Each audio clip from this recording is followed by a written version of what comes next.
do. Yeah, because up until now, the only enemy has been bigotry and not believing all women.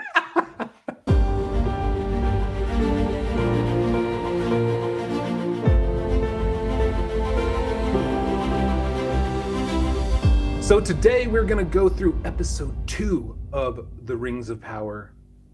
Adrift, right? Adrift. Kind of feels like that's what's happening right now. It's a well-named episode. That's what it feels. It feels like the story's doing already. So we're gonna go through this, and we're gonna take an approach where we kind of go through the 4 main storylines to kind of talk about each one, rather than go through shot by shot, scene by scene. In here, kind of gives us a direction for each one, and maybe a closing statement. I don't know. We'll see. This is flying by the seat of our pants. We're just having a good time here. So we're going to talk about Galadriel and the worm and who is Halbrand, our favorite character.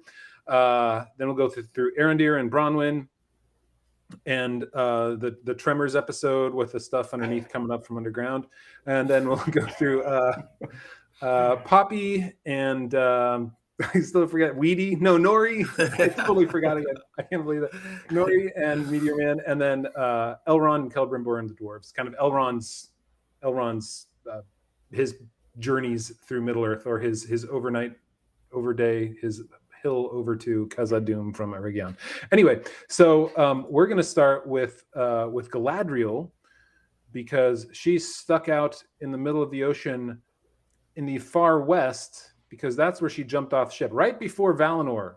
So she's somewhere in the far west. Let's remember that she is somewhere in the far west, which is very far west. Very, very far. Obviously, where all the Corsairs go.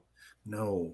But Dan, we didn't have you in the last one, and I know we've already talked a little bit about this, but yeah, you get us started here.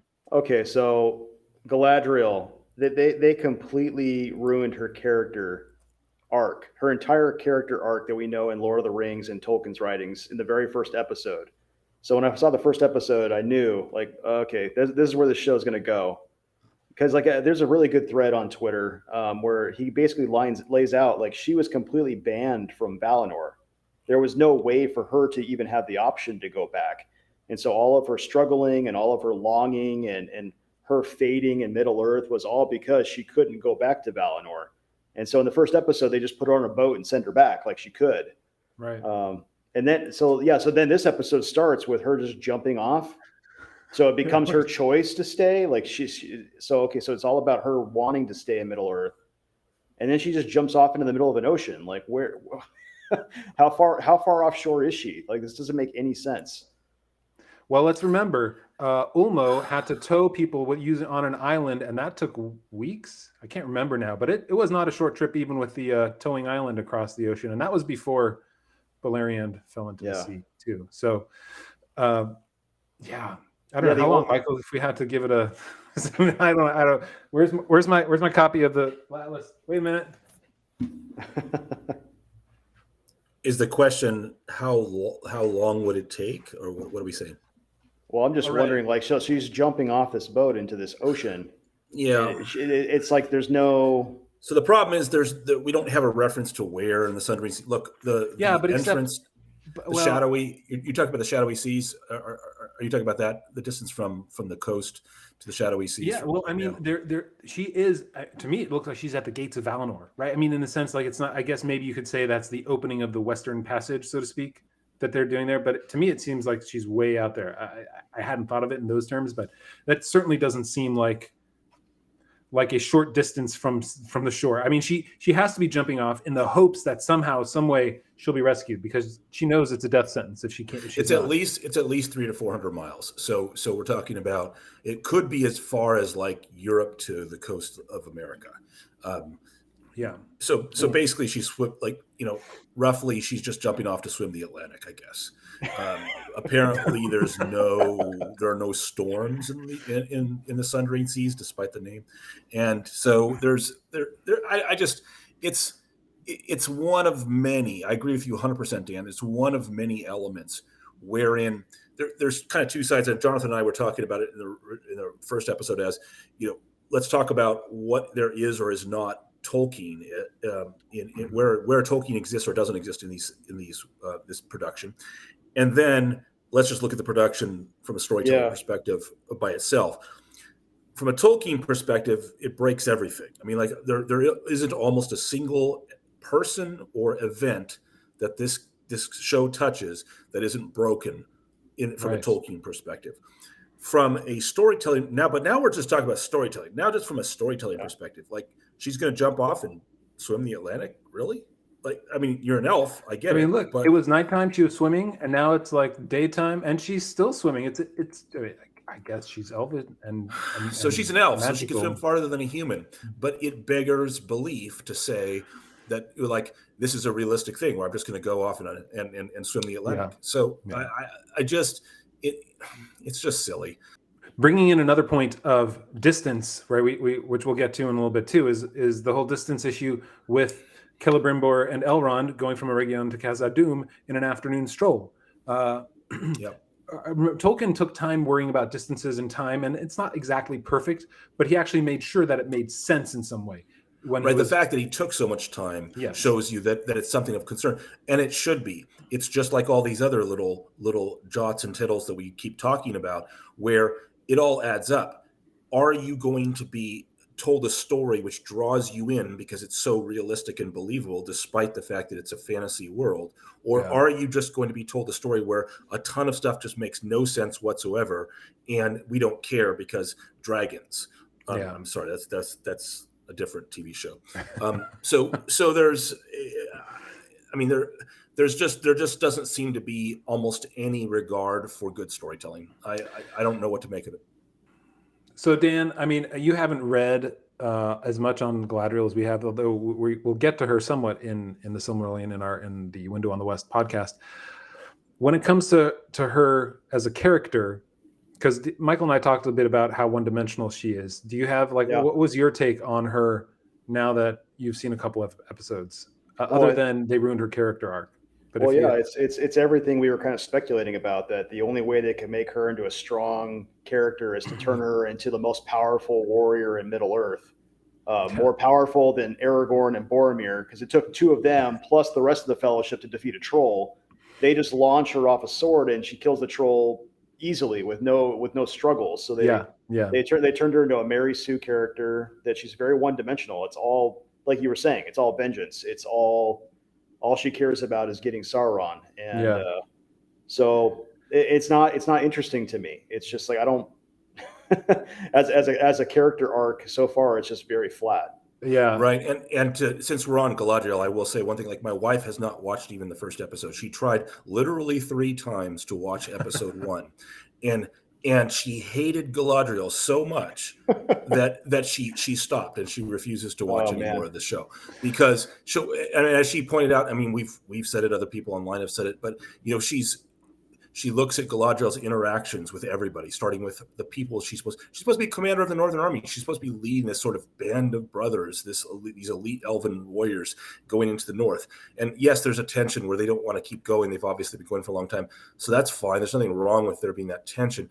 But there's nothing likable about her. She is not a leader of elves. There's no everything is just nasty and hard-edged, and then there's all the unrealistic fight scene crap that you talked about, Dan, and it's just even here you would think that she being a leader of people, she would understand how to perhaps relate a little bit and try and not give them this look. This is the same look we've been getting from Galadriel since the very first time we met her, which is like, I wish I was a software developer so I could write an AI program to analyze this look and find the same look, facial recognition. How many times does this look appear in each episode? Because I guarantee you it will be many, many, many times, because this is the only thing she does. This is the I'm fine look.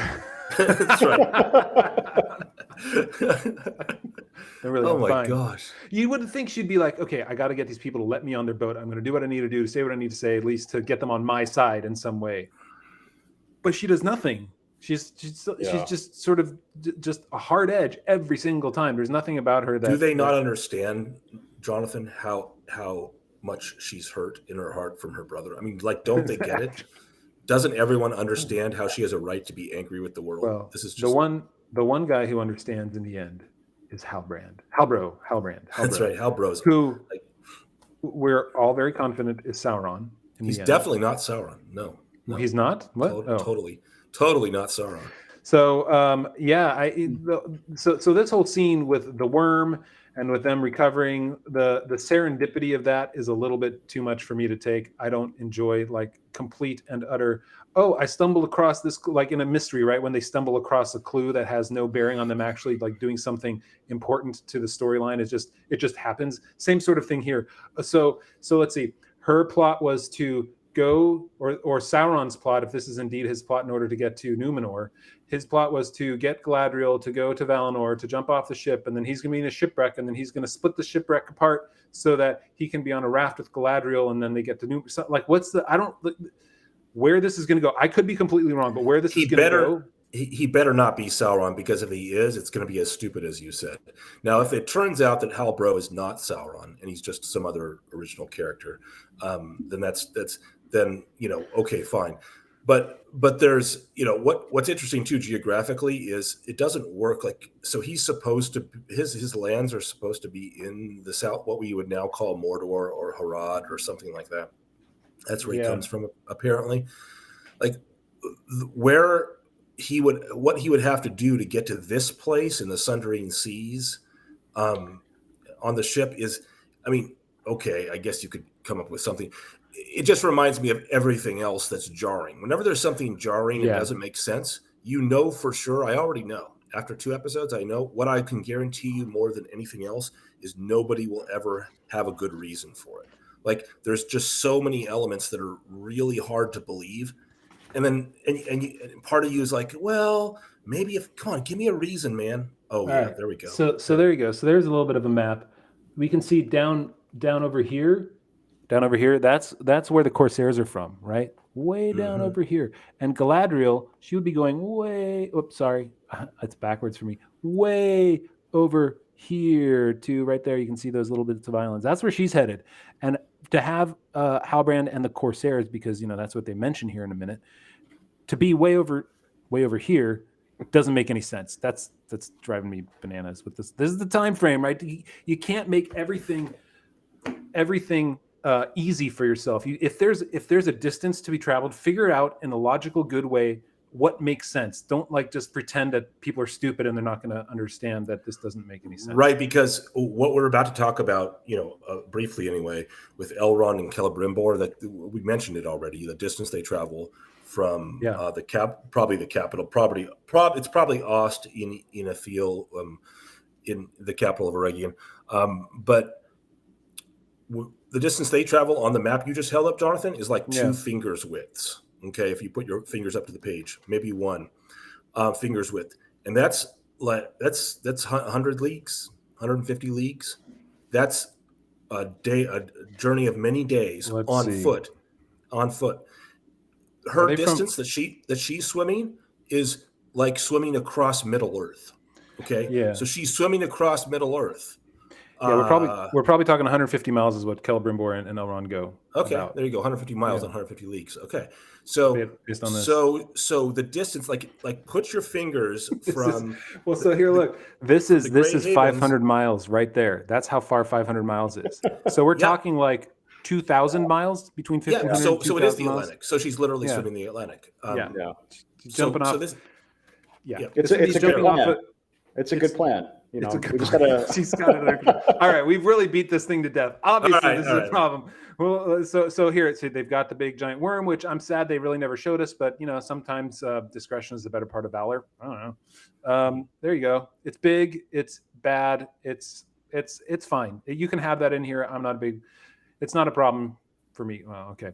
So anyway, this is going to be one of my favorite returning themes, by the way. Not the fish, but the fact that every time there's groups of humans, it's always dirty human bigot group number 1, and then we have dirty human bigot group number 2 with Bronwyn and Arondir. And it's like whenever you get a bunch of humans together, they're all a bunch of bigots. They're all bigots, and that's why they need to be policed by the elves. So anyway, so that's them, and then later down the road, it happens. Let's see. Halbrand has to. Let's see if we go further. Where is it? Over here somewhere. Halbrand has to save her. Right, to have a conversation about this. There's obviously some tension in this episode. Totally non-sexual tension. Non-sexual. No, they're completely 100% platonic here. And so they have that. They meet up with a storm. They've got the best raft ever in the history of the universe because they're able to weather a storm on a. It's a piece of a raft, by the way. It's a piece. It's not. Yeah, no. It's on flotsam and jetsam here, sitting across that they've bound together with some random ropes. And then she's like, I'm going to go down with the ship. She's going to play the part of, the sirens. Captain? Who is it? Odysseus tying himself to the mast. Right. So That wait, that would make Halbrand the sirens. that's there you go. Maybe that's what they were thinking. This is the extent of the writer's knowledge of ancient literature. Anyway, so I don't know, this whole part. It's just so ridiculous that get to the point, and then he has to save her. I'm sure. At what point do we talk about that the stones look down and the ships look up, and you got to touch the dark to see the light? She's touching the darkness, Jonathan. She's touching the darkness. She is touching. He is the darkness, and then he touches. She just reached for anyway. the darkness right there.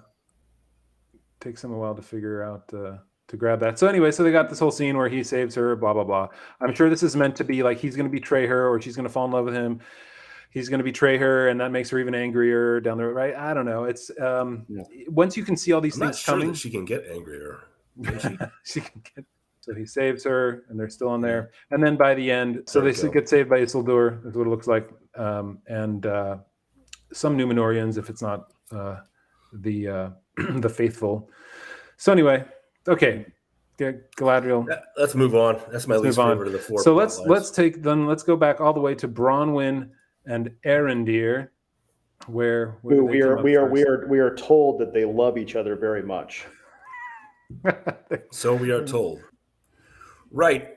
We are given the reason that for Arondir's attraction, apparently, because he says it in one line. He says something like that Bronwyn was the only kindness he ever found in all the years that he'd been spent with the humans. So she was the only kind voice, or the only kind, something like that. So he gives his reason where basically like you get the feeling like he's on this horrible Roman legion tour where he's stuck with the barbarians, and he's been there for so many years. He's finally found his love in a Germanic woman, right? Because it was the one person that didn't like kick him in the shins every time he walked by, so he fell in love with her, I guess. I mean, come on, look at the men of Bronwyn's village. That's a good point. Yeah. They're just hygiene is not their strong suit either, and bigotry. Their defining factors are dirt and bigotry.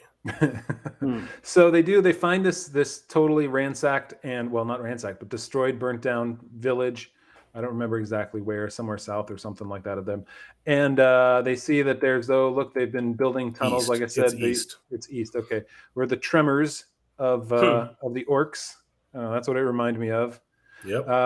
Come through and they dig underneath. And then we learn later that, okay, she's got to run back and tell the rest of them. And then of course the trope of nobody believes you. I'm bearing all these ill tidings, and I'm just here to lie about it. That happens so often in this show that I couldn't really stand how often. Yeah. Oh, but you skipped over the best. Just another great example of wonderful writing. I skipped over it. Arondir and Bronwyn when they're at the tunnel, and Bronwyn says, "Of course, you don't even know what's down there." And Arondir says, "That is the reason I must go." And I think I was actually holding my face at that moment. Holy crap! Here we go. Ready? It is truly a seventh grader that writes these lines. Oh boy! This was no ground shake. Someone dug this passage. I like how they call an earthquake a ground shake Men too. did not do this. Go, But warn your Somebody people. dug this. You're not coming with me. You must follow the passage the other direction. You don't know what's down there. That is the reason I must go. and there it is. That is why I must go. That's why I must go. All right. I mean, you could have said, "I must find the orcs and I must find why they are here," but exactly. You could do one logical step that human minds make in those situations. Like clearly there was an enemy that came from the ground and attacked. So he could have talked about how he had to go down and find out who had attacked go back to the source, trace them back to the source. Obviously, it's going to be orcs. Probably, he's an elf. He knows it's going to be orcs. That is why. Anyway, so moving on, it goes to the scene. Just because we're keeping to this thread. So the fight although there are some silly elements from a shaky cam perspective on this scene, it is actually one of my favorite scenes of all the things I don't like in this series so far. I thought like the whole terror at a single orc thing. I think it was pretty well. I liked it.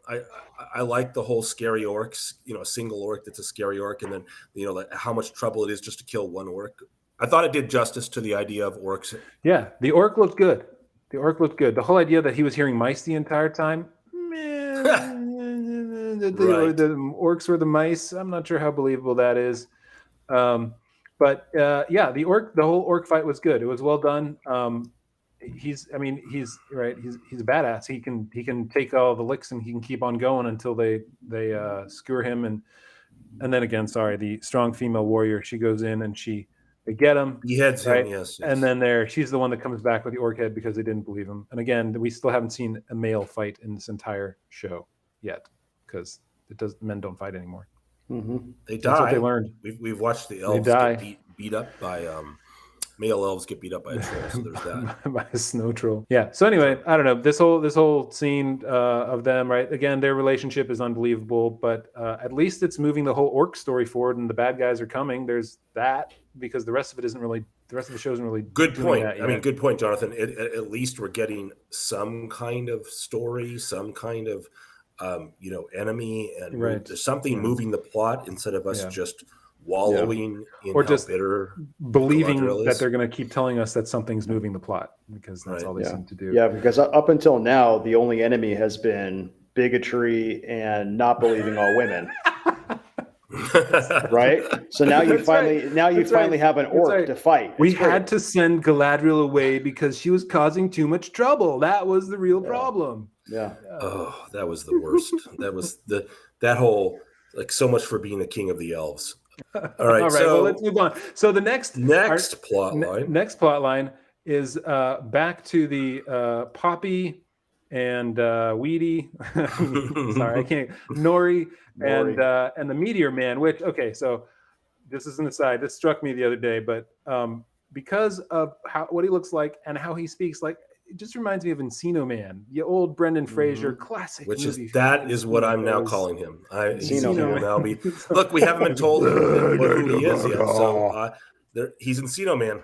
There's no reason not to. Who knows? Yeah. He could be. So this storyline to me feels like it's they're just trying to inject more fantasy stuff. It's let's do some cool magic-y stuff. It's their own inability to see Middle Earth without hobbits or a wizard. Mm-hmm. When if you've read the Silmarillion and gone through Unfinished Tales and all the other stuff, you realize how much more there is to Middle Earth than hobbits and wizards. In fact, 98.7% of it is not hobbits and not wizards. So at least and they're not adding anything to this show. Not yet. No. I mean, every scene with every scene with the Harfoots, I'm like, this didn't do anything. It didn't advance anything. There's no reason for it.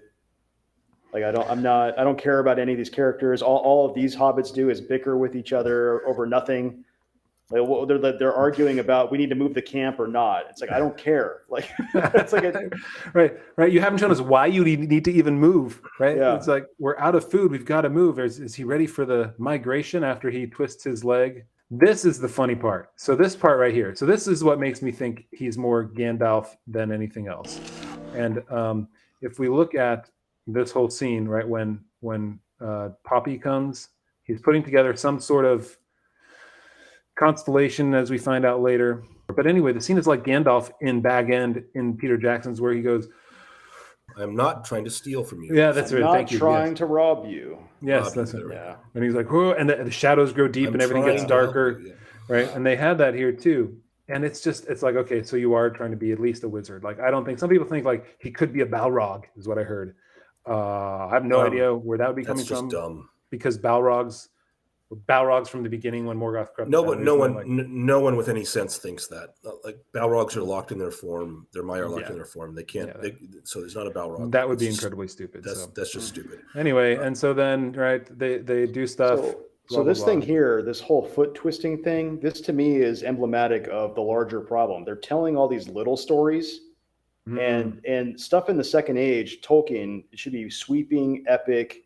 There's epic stuff going on. And right now we're getting an episode about how Nori is off doing something else. And if she was here, her dad wouldn't have broken his ankle. That's like the big thing that happens. It's like, oh, yay. Well, who cares? I know. That's right. That is the correct answer, Dan. Yeah. Well, who cares? The answer is nobody.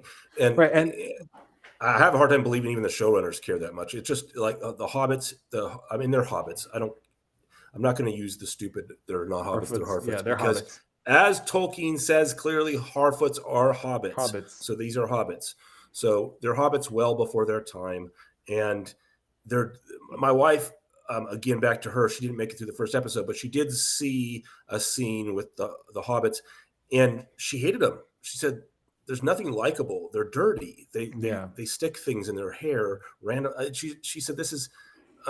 there's nothing likable about these characters. And I think that pretty much holds true for almost everybody in this show so far. There's Durin. Durin is somewhat likable. Yeah. That's it.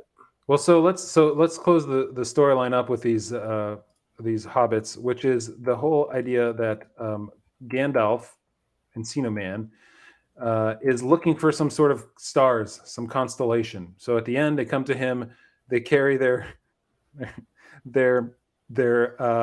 Maglight 3000 fireflies and their lanterns, because these are the brightest fireflies. Okay, I have caught fireflies with my kids. In fact, this year we probably had like a couple dozen in one jar.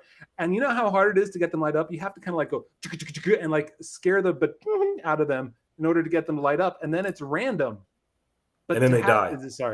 It's one of those little things again. I'm like, really, fireflies? Could we just at least believe they have fire? Like, they've not even invented fire yet? Is that why they eat snails and blackberries? Maybe, I guess. That's the only thing I can think of. Anyway. Also, yeah, these fireflies. There have to be like 10,000 fireflies in that lantern to make it light up as much as it does. Are you saying that you got hugs from 10,000 fireflies? Sorry, guys. All right. Yeah. Okay.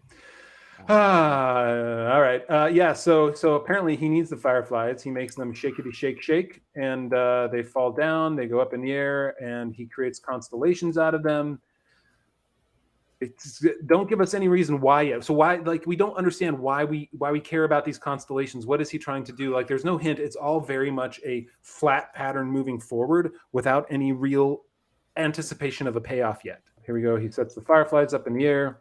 They look. She realizes it's a constellation. Oh my goodness! And then the fireflies all die. So he says one thing before this. He said he keeps saying over and over. Mana ure.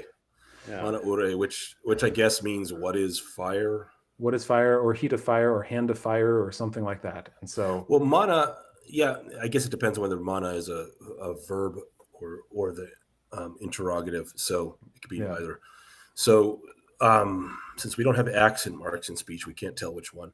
So yeah, hand of fire. But he's asking a question about fire. Or he's making a statement about fire. Yeah, or looking for something, and he needs to do that. And so here, look, oh boy, the firefly perishes, and she's distraught. She cries for the firefly. Why is she crying about dead fireflies? Look, hold on. They eat snails, and she's crying about dead fireflies. Snails, and they know that fireflies died because those fireflies that were in your jar, Jonathan, I bet you they were dead in 5 minutes or 10 minutes. Yeah, their kids are like, they do it all the time. So why would a hobbit be crying about dead fireflies? They use them in lanterns. They have to be dead by the morning. They're like the orcs, they kill right? 10,000 fireflies for their lantern, which are dead by the morning. There's one interesting theory that I've seen online about the constellations, where they don't recognize the constellations. Yeah. Either it's going to be like, now we have to go look in random African American hobbits book in order to find out the constellations, or it's going to be these constellations are strange, which there is one reference to strange constellations. Aragorn says it in the Lord of the Rings. He talks about the constellations of the east. He says where the stars are strange. And so if that's the case, that's why some people are saying this might be Alatar or Palando, or one of the other two Eastern wizards that we never get. One of the we never meet. I would be more open to that than Gandalf. Please don't make it Gandalf. Please don't make it Gandalf. It's going to be Gandalf. All right, well, let's move on then from this amazing tale of Encino Man to the other amazing tale of Elrond. The least worst of the four plot lines. All right, we're here. They are in Eregion, which this is awesome. So this is probably Ost-Inithil, the capital. It doesn't say Ost-Inithil, but I think it is. So here we have the discussion. Finally, they bring up something that has to do with that was actually in Tolkien, and then they ruin it because they bring up Fëanor. So this is supposed to be Fëanor's hammer here. Fëanor, the greatest of the elven smiths, and they claim the claim is here that this has got nothing to do. This is just a defensible idea in this kind of a show where you could say, look, Fëanor used something to craft the Silmarils. May as well have been a hammer because the Silmarils are crafted from something. He had to change gemstones or rock. So, probably a hammer might be appropriate. And so now what if that hammer survived? So not unbelievable. No, it's fine. Happen. I'm fine with it. And so that's cool. And then Fëanor, and then we get this two problems with Fëanor. One is that apparently all they have is a fondness for Fëanor. The elf that was responsible for the downfall of their entire race with his hubris and pride. Yeah. So they're all soppy about how wonderful Fëanor was. And then we have the story about Morgoth. It was only after one of his tears fell upon the jewels and he was faced with the evil. So they're trying to get across the idea that elves love beauty, and this is the Silmarils were, and they were in fact the most beautiful thing. So in an effort to get across how beautiful the Silmarils were, they make up a completely unbelievable story about Morgoth. About Morgoth crying. And crying is the thing, just like Star Trek Discovery. Because of beauty. Because we are explicitly told that Morgoth lusted after the gems and hated them. Lusted after them and hated them at the same time because of they hated them because of who they came from, because he hated the elves, and he lusted after them because of their beauty. That's not a crying moment. There's nothing crying about it. That's all baloney. And so anyway, but I understand. Well, the notion that Morgoth shed a tear for the Silmarils, and his reflection is what broke him out of his stupor of lust for them, love for them. Sorry, not lust, because it was a beauty. This is what we just read through, and it read through in a Window of the West, our podcast. There is no inkling that this actually came up. They literally made this up because they thought it was a good story that they could throw in there about Fëanor, even though they didn't realize that all of us who've read it would be like, what the hell are you talking about? There is no shred of evidence in the entire Silmarillion or the Legendarium that Morgoth cries for anything. Anything. We get the whole thing of him like, hey, you're going to help me build this grand new forge, better than anything because I want to be better than Fëanor, which is true. Celebrimbor did want to build something great, so he had some. But it has to be done by next spring. By next spring. Why? Because he's an elf. Like, remember, next spring is like tomorrow because elves live forever. That's so right. Why? No reason. He's on a timetable. Yep. Just TikTok. So Elrond, they go from got little dots. They're telling us how far it is. Let's follow them as they go. Here we go, all the way over a nice Sunday stroll over to Khazad-Dûm. And I feel like here again, we need the Indiana Jones theme. Yeah. By Sunday stroll, we need like 2 days travel. So at least they walk for 2 days because just note, gentle listeners, Celebrimbor has only one outfit. He's like the homeless man that camped outside my house in Pasadena. As does Elrond. California. He has only one outfit. And so he only wears one thing all the time. And they walk all this way with no horses, no gear, no food. They just walk up. Right, and they're the lords of the elves. You'd think they'd have a retinue of some sort, perhaps a few warriors to go with them, because they're going to the dwarves. They're not exactly like best of buds, other than we're led to believe between Elrond and Durin. But there's which, by the way, is a reversal, just like the Galadriel thing is a reversal. Yes, so we were told at the beginning of these 2 episodes that Galadriel is the only one that doesn't trust and thinks Sauron's still around and has the wisdom to distrust. And in fact, in the books, it's Elrond and Gil-galad that don't trust Anatar, Lord of Gifts, and don't allow him to come into Lindon. Yeah. So that's a reversal. And here we have a reversal. Celebrimbor was actually the friend to the dwarves, not Elrond. So anyway, here we are. Maybe fast travel, as my MMO buddies would say. Maybe they just click the fast travel button because they're wearing the exact same clothes. This is the one thing that I did like, right? Which is they do have a mask of the dwarves, which are supposed to be fearful and what they would wear into battle to strike fear into the hearts of enemies. And I like that. And they actually designed them to help them against dragonfire too. Actually. That's right. Yes. So but they actually threw that in there as something that we can actually appreciate as those who. I like that. And then it turns out that he has to invoke this made up right, which the name is anyway. It translates into Longbeards. It translates into the right of the Longbeard in Khuzdul. It's one of the few. It is actually made up of 2 Khuzdul words. And this is where Elrond says, where Celebrimbor says, like, "Are you sure?" He's like, "Celebrimbor, you do your job. Me, as the architect politician, let me do mine." And so he's like, he walks in. So Celebrimbor's like, "All right, I guess I walked for 2 days with no provisions in my same clothes. I'll turn around and walk back." So he's like, "All right, and I'm off. Okay, well, good luck, Elrond. And are you okay in there? You sure? And goodbye. All right, I'm out." And as we find out, he hasn't seen these dwarves for 20 years. So why is he acting like he's the expert? Like, "Oh, I know the dwarves. We hang out all the time." Like, as opposed to you, Celebrimbor, who live right next to the dwarves. Here's the other thing. Let's talk a little bit about Khazad-Dûm. People are fawning. A lot of people are fawning over this, about how wonderful this looks. I am not honestly that impressed. It feels, I mean, if you've played video games, it feels like a video game to me. It feels like a video game location where, I mean, I saw the lights turning. I'm like, oh, Tomb Raider. That was like puzzles in Tomb Raider at one point, where you had to switch the lights in the caves to the tombs to light up the things that move the gears that open the doors. Well, and I'm glad you stopped at this position, because you're exactly right, Jonathan. So this is designed by a video game mind, because in real life, if there was actually a dwarven city, everything wouldn't be oriented so that as you walk through one, like, it's all facing you, so you can see all these cool things. That's not the way real cities and developments work. They have their own internal orientation built towards the way people live, not random, like, so that when you walk on a ledge from far away, that everything becomes apparent to you. That's not the way cities are designed.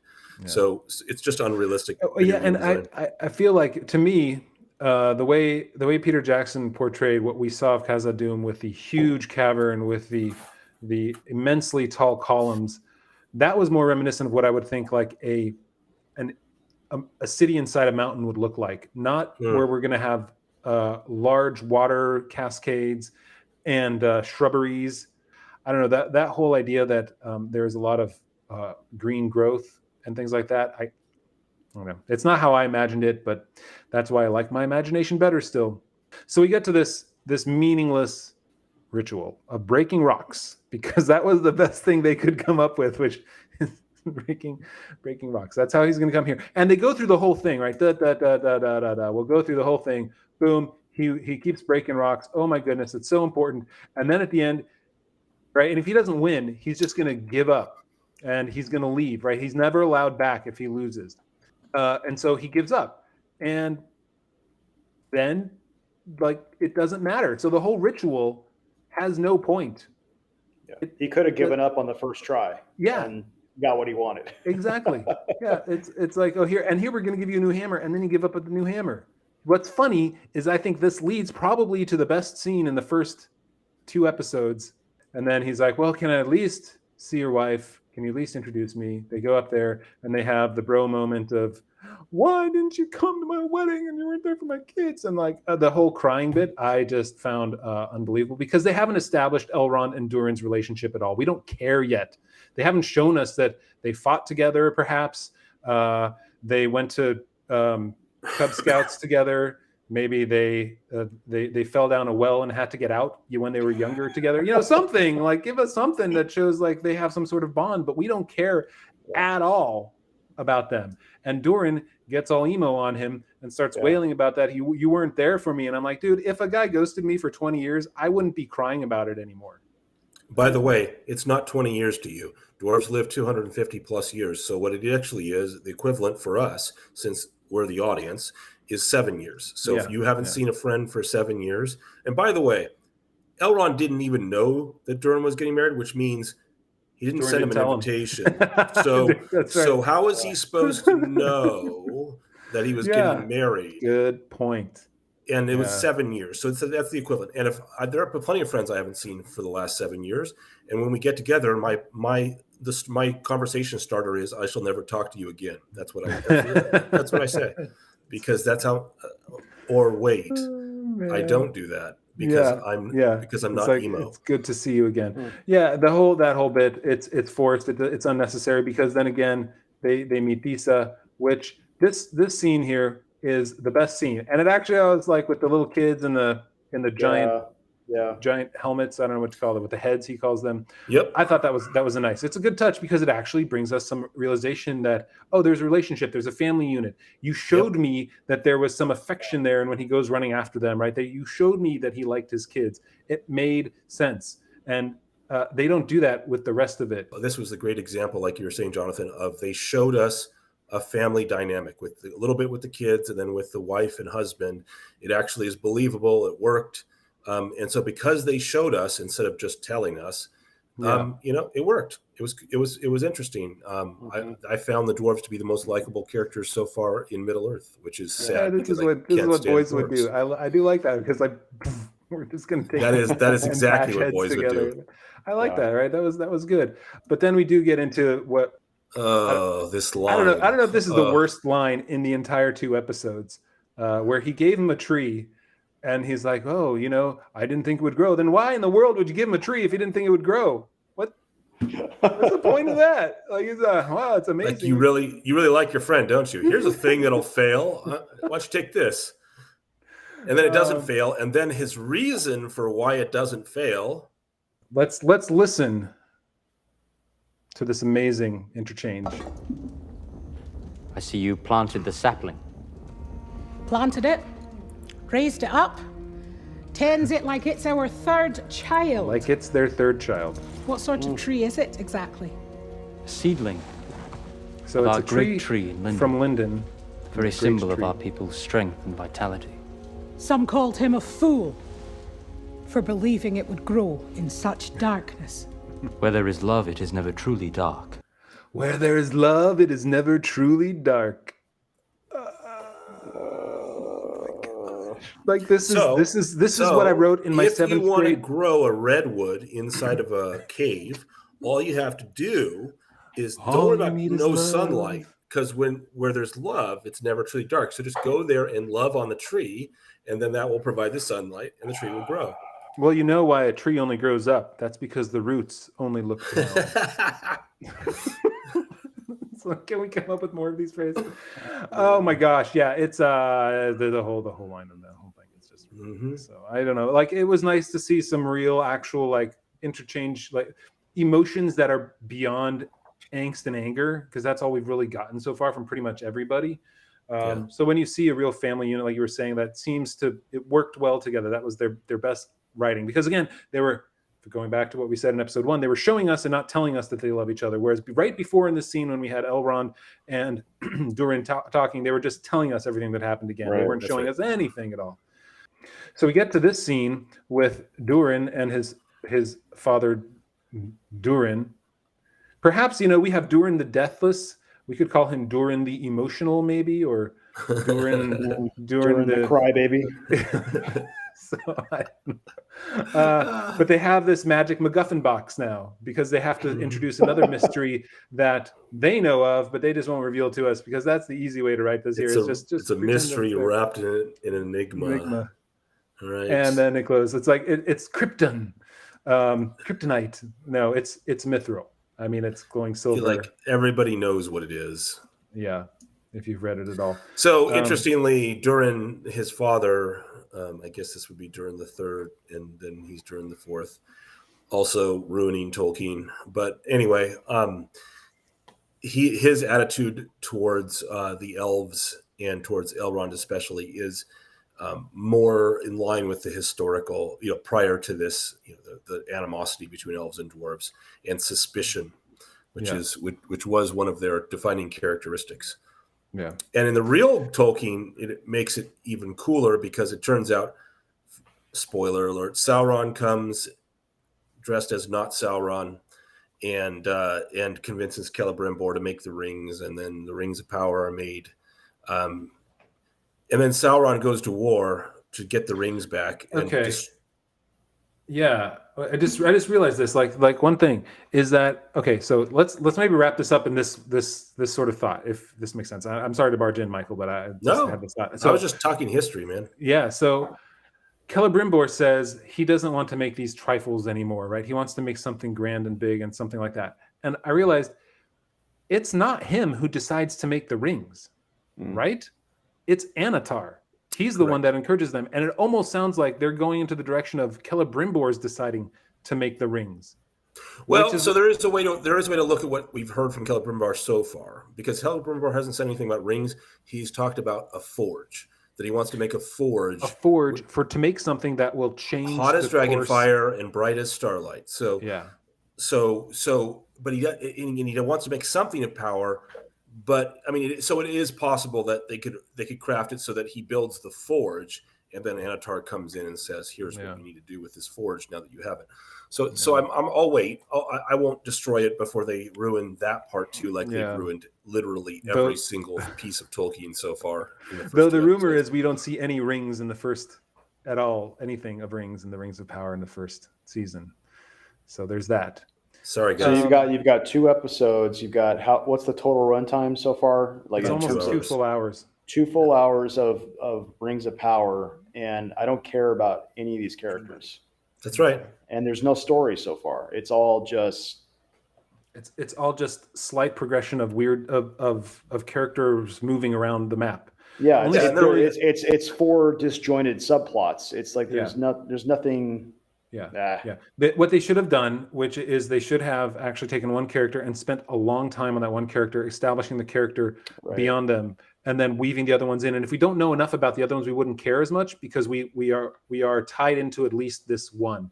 You're invested in something. And even I'm thinking Game of Thrones, the very first episode, right? We start with I don't know if you guys have seen it, and I've read the book. So Jaime Lannister drops Brandon out the window, and becomes a cripple. They find the wolves. The wolves are important. Like, all these things happen that are vital to the story. The people that visit their castle, now I can't remember it, but the people that visit it are the Lannisters, and they come there, right? And they leave, and so you have the storylines converging right in the very beginning, and they've got none of that here. Everything, like you said, Dan, is disjointed, and you don't care about it because they haven't made anybody have any relationships that make you care.